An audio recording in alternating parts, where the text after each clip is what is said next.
Online mobile trading ആപ്പിലൂടെ അമിത ലാഭം വാഗ്ദാനം ചെയ്ത് തട്ടിപ്പ് നടത്തിയതായിട്ടാണ് പുതിയ പരാതി. കാസർഗോഡ് സ്വദേശിയായ വൈദികനിൽ നിന്ന് 1,41,00,000 രൂപ തട്ടിയെടുത്തുവെന്നാണ് പരാതി. ഷിനോജ് ജസ്റ്റിൻ നമുക്കൊപ്പം വിവരങ്ങളുമായി ചേരുന്നുണ്ട്. ഷിനോജ്, വൈദികന്റെ പരാതിയിൽ പറയുന്ന കാര്യങ്ങൾ എന്തൊക്കെയാണ്?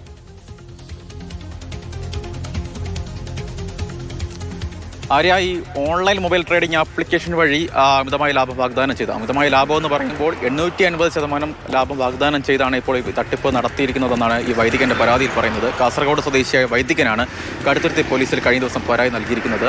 അദ്ദേഹം ഈ കോതനല്ലൂർ ഭാഗത്തെ ഒരു ഇടവകയിൽ വൈദികനായിട്ട് ശുശ്രൂഷ ചെയ്ത് വരികയാണ്. എന്തായാലും ആദ്യം 50 ലക്ഷം രൂപയും തുടർന്ന് 17 ലക്ഷം രൂപയും ഇത്തരത്തിൽ നിക്ഷേപിച്ചു. അതിൽ ഈ പറഞ്ഞതുപോലെ 850% ലാഭം ആദ്യഘട്ടത്തിൽ ലഭിച്ചു.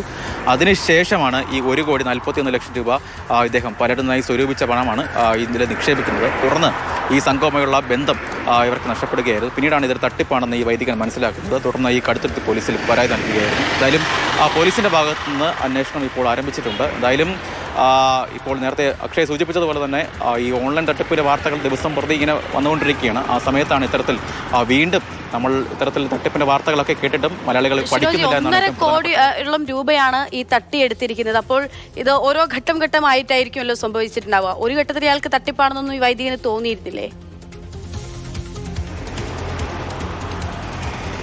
അല്ല, ഇത് ഒരു ഘട്ടമായി നിക്ഷേപിച്ച തുകയാണ് ഈ 1,41,00,000 രൂപ എന്ന് പറയുന്നത്. ആദ്യഘട്ടത്തിൽ ഇത് 50 ലക്ഷം രൂപ ഇതിൽ നിക്ഷേപിക്കുന്നു. അതിനുശേഷം 17 ലക്ഷം രൂപ നിക്ഷേപിക്കുന്നു. ആ തുകയൊക്കെ തന്നെ ഇവർ പറഞ്ഞതുപോലെ അവർക്ക് ഈ വൈദികന് തിരികെ ലഭിക്കുന്നു. അതിനുശേഷമാണ് 1,41,00,000 രൂപ ഇദ്ദേഹം ഈ പറയുന്ന ട്രേഡിംഗ് ആപ്ലിക്കേഷനിൽ നിക്ഷേപിക്കുന്നത്. അതിനുശേഷമാണ് ഈ സംഘവുമായുള്ള ബന്ധം ഇയാൾക്ക് നഷ്ടപ്പെടുന്നത്. തുടർന്നാണ് ഇതൊരു തട്ടിപ്പാണെന്നൊക്കെ ഇയാൾക്ക് മനസ്സിലാകുന്നതും ഈ പരാതി കൊടുക്കുന്നതിലേക്ക് തന്നെ ഇയാൾ പോകുന്നത്.